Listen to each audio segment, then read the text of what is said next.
आज हम शुरू कर रहे हैं क्लास 11th की अर्थशास्त्र चित्रा प्रकाशन में। आइए देखते हैं इसका फर्स्ट चैप्टर अर्थशास्त्र में सांख्यिकी, जिसमें खंड क्या में हमारा सांख्यिकी अर्थव्यवस्था के संदर्भ में दिया हुआ है। इकाई 1 अर्थशास्त्र एक परिचय, इकोनॉमिक्स एंड इंट्रोडक्शन।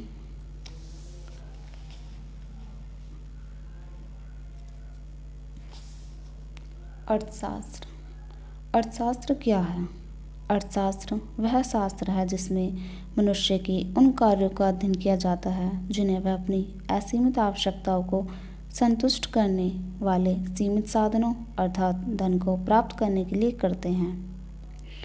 अर्थशास्त्र वह शास्त्र है जिसमें उन कार्यों का अध्ययन किया जाता है जिनसे मनुष्य की असीमित आवश्यकताओं को संतुष्ट किया जाएगा, अर्थात ऐसे कार्य जिनको करके मनुष्य को धन की प्राप्ति होती है और उस प्राप्त धन से मनुष्य अपनी आवश्यकताओं को संतुष्ट करता है। प्रत्येक परिवार अपने धन का इस तरह उपयोग करता है कि वह अपनी अधिक से अधिक आवश्यकताओं को संतुष्ट कर सके, अर्थात अधिकतम संतुष्टि प्राप्त कर सके। प्रत्येक परिवार अपने धन का इस तरह उपयोग करता है कि वह अपनी अधिक से अधिक आवश्यकताओं को संतुष्ट कर सके। जो भी मनुष्य कार्य कर रहा है जिससे उसको धन की प्राप्ति हो रही है, उस प्राप्त धन को मनुष्य इस तरह से व्यय करेगा कि उसकी ज़्यादा से ज़्यादा आवश्यकताएं पूर्ण हो और उसको अधिकतम संतुष्टि प्राप्त हो। एक उत्पादक विभिन्न वस्तुओं तथा सेवाओं का उत्पादन करने के लिए अपने सीमित साधनों का बंटवारा इस प्रकार करता है कि उसे अधिकतम लाभ प्राप्त हो सके। संपूर्ण अर्थव्यवस्था के स्तर पर अधिकतम संतुष्टि का अर्थ अधिकतम सामाजिक कल्याण प्राप्त करना होता है। एक उत्पादक जो क्या करता है, तो वस्तु या फिर सेवाओं का उत्पादन करता है, वो क्या जाएगा, वो चाहेगा कि उसके पास में जो भी सीमित साधन है उसको वो इस तरह से बंटवारा करे कि ज़्यादा से ज़्यादा वस्तु और सेवाओं का उत्पादन हो सके और उसे लाभ अधिक मात्रा में प्राप्त हो। और हम संपूर्ण अर्थव्यवस्था के स्तर पर देखें तो अधिकतम संतुष्टि का मतलब है कि समाज का कल्याण ज़्यादा से ज़्यादा हो।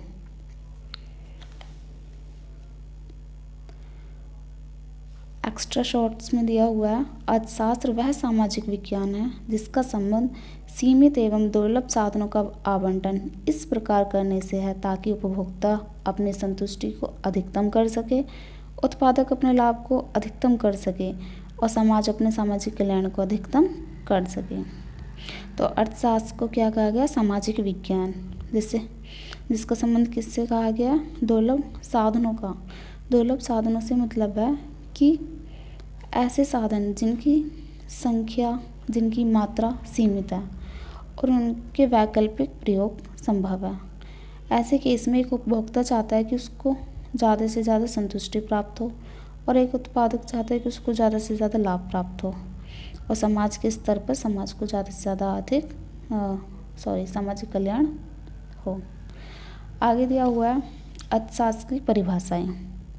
अर्थशास्त्र की परिभाषा के संबंध में सदैव विवाद रहा है। अर्थशास्त्र की इतनी अधिक परिभाषाएं दी जा चुकी हैं कि उनमें से एक सर्वमान्य परिभाषा का चयन करना कठिन कार्य है।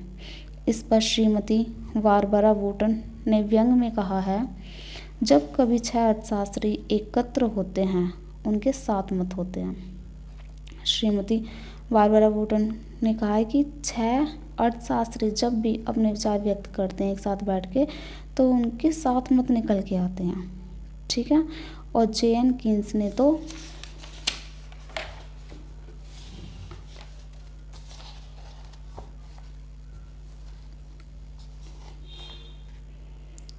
इस पर इन शब्दों में अपनी असहमति व्यक्त की है।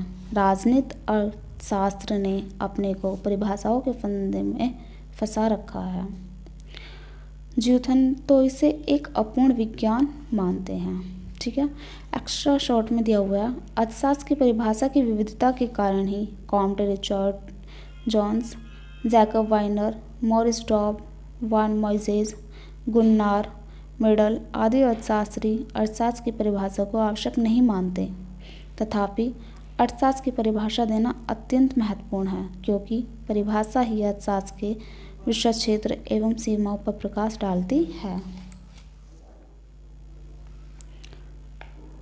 अध्ययन की सुविधा के लिए अर्थशास्त्र की परिभाषाओं को निम्नलिखित 5 वर्गों में बांटा जाता है। पहली है धन संबंधी परिभाषाएं, जो एडम स्मिथ, वाकर, सीनियर, मिल आदि के द्वारा दी गई है। दूसरे पे है कल्याण संबंधी परिभाषाएं, जो प्रोफेसर मार्शल, पीगू, कैनन आदि के द्वारा दी गई है। थर्ड पर दुर्लभता संबंधी परिभाषाएं आती हैं, जो रॉबिन्स और फ्रीडमैन आदि ने दी है। फोर्थ पे आपकी आवश्यकता रहित परिभाषाएं हैं, जो जे के मेहता द्वारा दी गई हैं। और फिफ्थ पे आपकी विकास संबंधी परिभाषा, जो सैमुएल्सन द्वारा दी गई है। इन परिभाषाओं को 5 भागों में बांटा गया है। जैसे धन संबंधी परिभाषा, एडम स्मिथ ने धन संबंधी परिभाषाओं में धन को प्राथमिकता दी है। दूसरे में कल्याण संबंधी परिभाषा, एडम स्मिथ की परिभाषाओं की आलोचना करते हुए प्रोफेसर मार्शल ने कल्याण संबंधी परिभाषाएं दी हैं। और प्रोफेसर मार्शल की परिभाषाओं की आलोचना करते हुए प्रोफेसर रॉबिन्स ने दुर्लभता संबंधी परिभाषा दी है।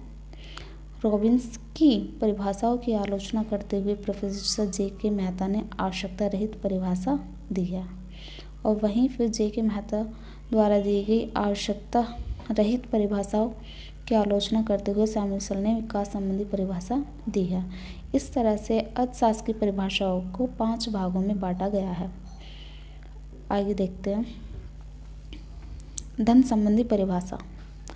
एडम स्मिथ ने सन 1776 में प्रकाशित अपनी पुस्तक an inquiry into the nature and cause of wealth of nations में अर्थशास्त्र को धन का विज्ञान माना और मानवीय कल्याण की उपेक्षा की। एडम स्मिथ के अनुसार अर्थशास्त्र राष्ट्रों की संपत्ति, धन की प्रकृति तथा उसके कारणों की खोज से संबंधित विज्ञान है। धन संबंधी परिभाषाएं जैसे हमने ऊपर भी पढ़ा है कि एडम स्मिथ, वॉकर, सीनियर, मिल आदि ने दी गई है। अब यहाँ पर परिभाषाएं बहुत सारी हैं, लेकिन जो मेन परिभाषा है वो हमारे एडम स्मिथ द्वारा दी गई है। इसमें हमको ध्यान रखने वाली बात है कि इन्होंने अपनी पुस्तक प्रकाशित की थी 1776 में, और उस पुस्तक का नाम है an inquiry into the nature and cause of wealth of nation. Adam Smith ने यहाँ पे धन को प्राथमिकता दिया, तो धन को विज्ञान माना है और मानव कल्याण की उपेक्षा की है। मानव कल्याण को दूसरे नंबर पे रखा और प्राथमिकता धन को दी गई है। आगे जेबी से द्वारा, वाकर द्वारा और जेएस मिल द्वारा परिभाषाएं दी गई हैं। अब धन संबंधी परिभाषाओं की विशेषताएं बताई गई हैं, जिसमें फर्स्ट है धन ही अर्थशास्त्र की विषय सामग्री का केंद्र बिंदु है। सेंटर पॉइंट माना है धन को। मनुष्य की अपेक्षा धन अधिक महत्वपूर्ण है, क्योंकि मानवीय सुख का एकमात्र आधार धन ही है। धन के अभाव में मानवीय सुख की कल्पना भी नहीं की जा सकती। तो यहाँ पे धन को अधिक महत्वपूर्ण माना गया है, क्योंकि अगर मानव को सुख चाहिए तो उसका आधार, उसका बेस क्या है? धन। और अगर जिसके पास में धन नहीं है वो सुखी नहीं रह सकता, ऐसा धन संबंधी परिभाषाओं के अंतर्गत माना गया है।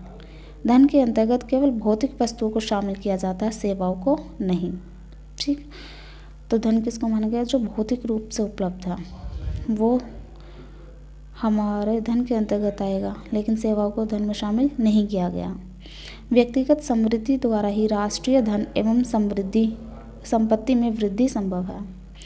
हाँ, ये बात बिल्कुल सत्य है कि व्यक्तिगत समृद्धि, अगर देश का हर व्यक्ति समृद्धि करेगा, विकास करेगा, तभी देश का विकास संभव है। मनुष्य केवल स्वहित की भावना से प्रेरित होकर आर्थिक क्रियाएं करता है, अतः वह आर्थिक मनुष्य की भांति है। इसका उद्देश्य मात्र धन कमाना होता है। अपने हित के लिए मनुष्य काम करता है, जिससे उसको धन की प्राप्ति होती है, इसीलिए मनुष्य को आर्थिक मनुष्य कहा गया है। अब धन संबंधी परिभाषाओं की आलोचना की गई है, इन आलोचनाओं को देख लेते हैं।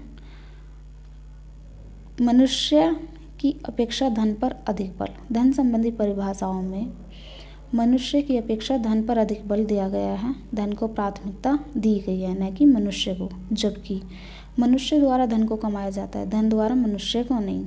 ठीक। सेकंड पे है अर्थशास्त्र का संकुचित क्षेत्र।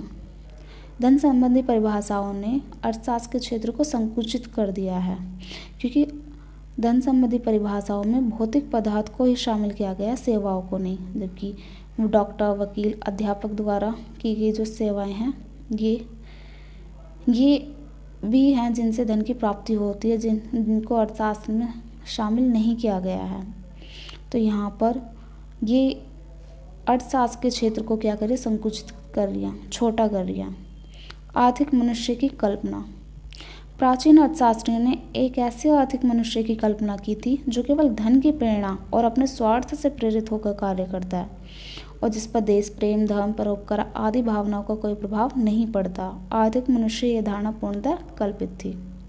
जो हमारे प्राचीन अर्थशास्त्री हैं, एडम स्मिथ, वॉकर, सीनियर मिल आदि, जिन्होंने धन संबंधी परिभाषा दी है, उन्होंने मनुष्य को आर्थिक मनुष्य कहा है कि वो सिर्फ अपने स्वार्थ के लिए धन की प्रेरणा से कार्य करता है, जिसमें ना देश प्रेम है, ना धर्म है, ना परोपकार, ऐसी कोई भावनाएं नहीं है। और ये गलत है, क्योंकि एक मनुष्य कहीं ना कहीं देश प्रेमी हो सकता है, ये धर्म को मानता है, या परोपकारी हो सकता है। वो पूर्णतः रूप से अपने स्वार्थ के लिए कार्य नहीं कर सकता। धन के न्यायपूर्ण वितरण की उपेक्षा।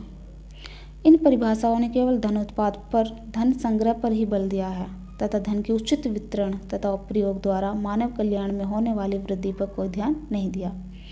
धन संबंधी परिभाषाओं में कहा गया कि धन उन कार्यों को करो जिससे धन की प्राप्ति हो और धन को ज़्यादा से ज़्यादा संग्रह करो, जबकि ये गलत है, क्योंकि मानव कल्याण धन को संग्रह करके नहीं, बल्कि धन का सही प्रकार से उचित तरीके से वितरण करके ही विकास किया जा सकता है।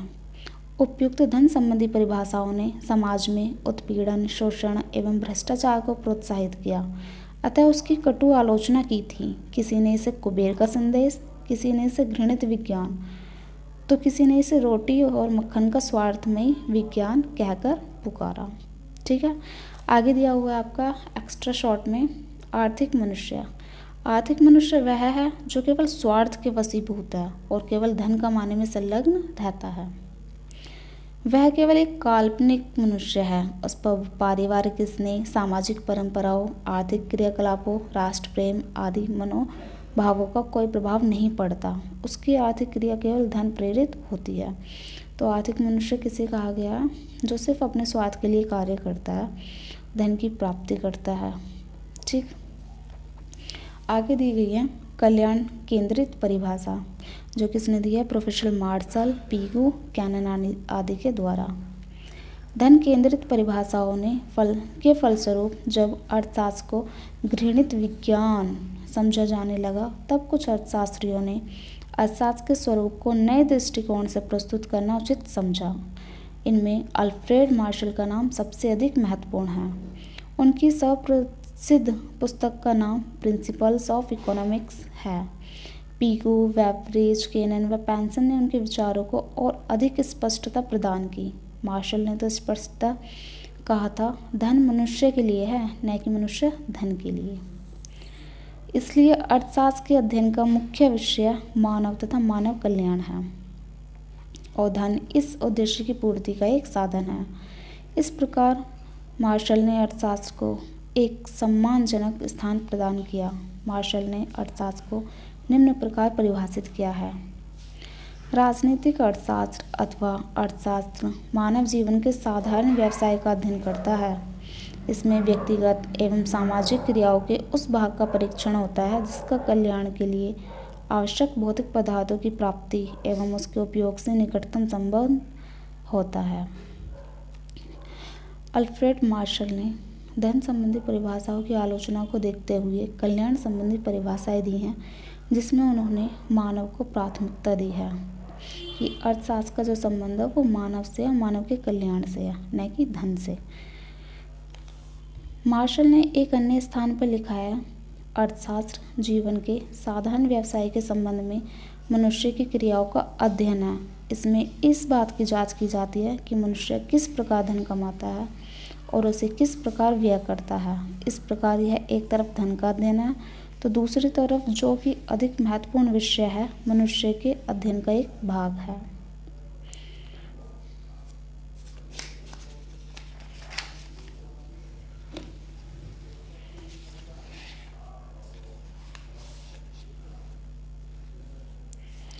अन्य कल्याण केंद्रित परिभाषाएं जो प्रोफेसर पीगू ने, बैबरिज ने, कैनन और पेंसन द्वारा दी गई है। एक्स्ट्रा शॉर्ट में दिया हुआ है, जीवन के साधारण व्यवसाय से आशय मनुष्य के आर्थिक कार्यों से है। आर्थिक कार्य वे कार्य है जिनका संबंध धन कमाने और धन खर्च करने से है। जीवन के साधारण व्यवसाय से आशय मनुष्य के आर्थिक कार्यों से है। जीवन का साधारण व्यवसाय क्या है? जो मनुष्य आर्थिक क्रियाएं करता है उससे धन की प्राप्ति होती है और उस धन को वह किस प्रकार खर्च करता है। मार्शल द्वारा प्रतिपादित अर्थशास्त्र की परिभाषाओं की विशेषताएं। मार्शल द्वारा प्रतिपादित अर्थशास्त्र की परिभाषाओं की मुख्य विशेषताएं निम्नलिखित हैं। मार्शल ने अर्थशास्त्र को राजनीतिक अर्थशास्त्र से अलग करके एक स्वतंत्र विषय अर्थशास्त्र का नाम दिया। राजनीतिक अर्थशास्त्र से अलग करके एक अलग नाम दिया, अर्थशास्त्र। मार्शल ने धन के स्थान पर मनुष्य को प्रमुख स्थान दिया क्योंकि धन साधन है और मनुष्य साध्य है। इस प्रकार उन्होंने मानव को अर्थशास्त्र का प्रमुख अंग माना। प्राथमिकता मनुष्य की को दिया न कि धन को। अर्थशास्त्र में सामान्य, सामाजिक तथा वास्तविक मनुष्य की आर्थिक क्रियाओं का अध्ययन किया जाता है। सामान्य, सामाजिक और वास्तविक मनुष्य की जो भी आर्थिक क्रियाएं हैं उसका अध्ययन अर्थशास्त्र के अंतर्गत किया जाता है। अर्थशास्त्र मानव के जीवन के साधारण व्यवसाय का अध्ययन करता है। अभी हमने एक्स्ट्रा शॉर्ट में पढ़ा था जीवन के साधारण व्यवसाय क्या है। वो सभी कार्य जो जिनसे धन की प्राप्ति होती है और उसको हम किस प्रकार खर्च करते हैं, जीवन के साधारण व्यवसाय के अंतर्गत आता है। तो अर्थशास्त्र मानव के जीवन के साधन व्यवसाय का अध्ययन करता है। इसका आशय मनुष्य की उन क्रियाओं से लगाया जाता है जिनका संबंध दैनिक जीवन से है।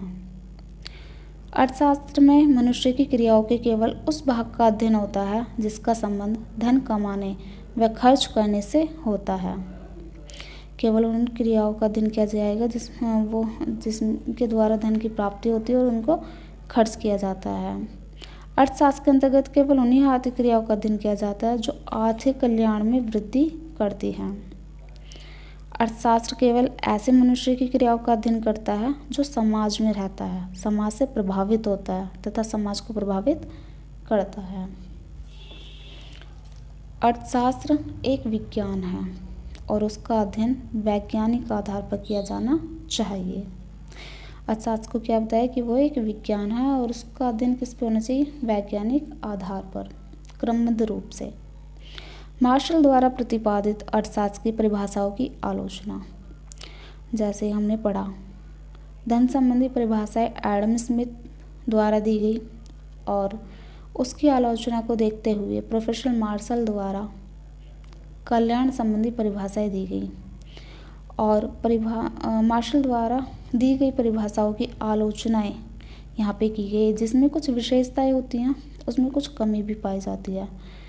तो यहीं पे अभी मार्शल द्वारा दी गई परिभाषाओं की आलोचनाओं को देखते हैं हम। और ये आलोचना किसके द्वारा की गई है?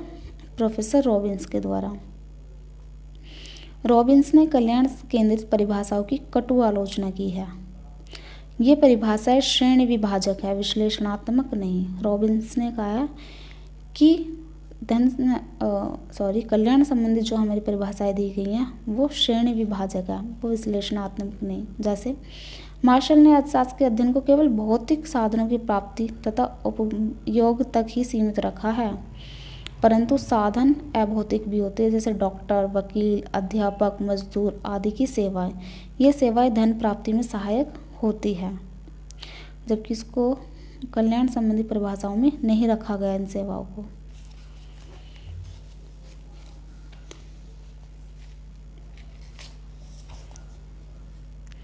मार्शल के अनुसार अर्थशास्त्र में केवल मनुष्य की केवल आर्थिक क्रियाओं का अध्ययन किया जाता है। रॉबिन्स के अनुसार क्रियाओं को आर्थिक और अनार्थिक दो भागों में बांटना अनुचित है, क्योंकि एक ही प्रकार की क्रिया एक समय आर्थिक हो सकती है और दूसरे समय अनार्थिक। जैसे किसी अध्यापक द्वारा अपने स्वयं के बच्चे को पढ़ाना वो अनार्थिक क्रिया है, और उसी अध्यापक द्वारा स्कूल में जाकर, विद्यालय में जाकर बच्चों को पढ़ाना वो आर्थिक क्रियाएं हो सकती है। मार्शल के अनुसार अर्थशास्त्र मनुष्य के साधन व्यवसाय का अध्ययन है, परंतु क्रियाओं को साधन व्यवसाय और असाधन व्यवसाय में बांटना संभव नहीं है। जी, ये बिल्कुल सही बात है कि किस कार्य को आप साधन व्यवसाय में डालोगे, किस कार्य को आप असाधन व्यवसाय में, ये बांटना आसान नहीं है। अर्थशास्त्र को कल्याण से संबंध करना अनुचित। प्रोफेसर रॉबिन्स के अनुसार अर्थशास्त्र को कल्याण से संबंध करना अनुचित है, क्योंकि मानव कल्याण एक मनोवैज्ञानिक धारणा है जिसकी सही माप संभव नहीं है। मानव का कल्याण एक मनोवैज्ञानिक धारणा है जिसकी सही माप संभव नहीं है। हाँ, ये एक मनोवैज्ञानिक धारणा है मानव का कल्याण, इसलिए इसको सही प्रकार से इसका मापन नहीं किया जा सकता, इसको मापा नहीं जा सकता। अर्थशास्त्र उद्देश्य के प्रति तटस्थ है। रॉबिन्स के अनुसार अर्थशास्त्र उद्देश्य के प्रति तटस्थ है। उद्देश्य अच्छे अथवा बुरे, अर्थशास्त्र का इनसे कोई संबंध नहीं है। ठीक है, धन कमाना, तो धन सही कार्य से भी कमाया जा सकता है और गलत से भी। अर्थशास्त्र एक मानव विज्ञान है। प्रोफेसर मार्शल ने अर्थशास्त्र को सामाजिक विज्ञान बताया, परंतु रॉबिन्स ने इसे मानव विज्ञान मानते हैं। मार्शल द्वारा अर्थशास्त्र को सामाजिक विज्ञान माना गया है, जबकि रॉबिन्स द्वारा इसको मानव विज्ञान कहा गया है। अर्थशास्त्र का संकुचित क्षेत्र। कल्याण प्रधान परिभाषाओं ने अर्थशास्त्र के क्षेत्र को संकुचित कर दिया, क्योंकि इसके अनुसार अनार्थिक, अभौतिक, असामान्य क्रियाओं का अध्ययन अर्थशास्त्र के अंतर्गत नहीं किया जाता, जिस कारण अर्थशास्त्र का क्षेत्र संकुचित हो जाता है। अर्थशास्त्र एक वास्तविक विज्ञान है। मार्शल की परिभाषा के आधार पर अर्थशास्त्र एक आदर्श विज्ञान बन गया है, जबकि रॉबिन्स के अनुसार अर्थशास्त्र एक वास्तविक विज्ञान है, आदर्श विज्ञान नहीं। प्रोफेसर मार्शल मानते हैं कि अर्थशास्त्र एक आदर्श विज्ञान है कि उसमें क्या होना चाहिए, जबकि रॉबिन्स मानते हैं कि यह एक वास्तविक विज्ञान है। वास्तविक विज्ञान जो जैसा है उसको उसी प्रकार से प्रस्तुत करना।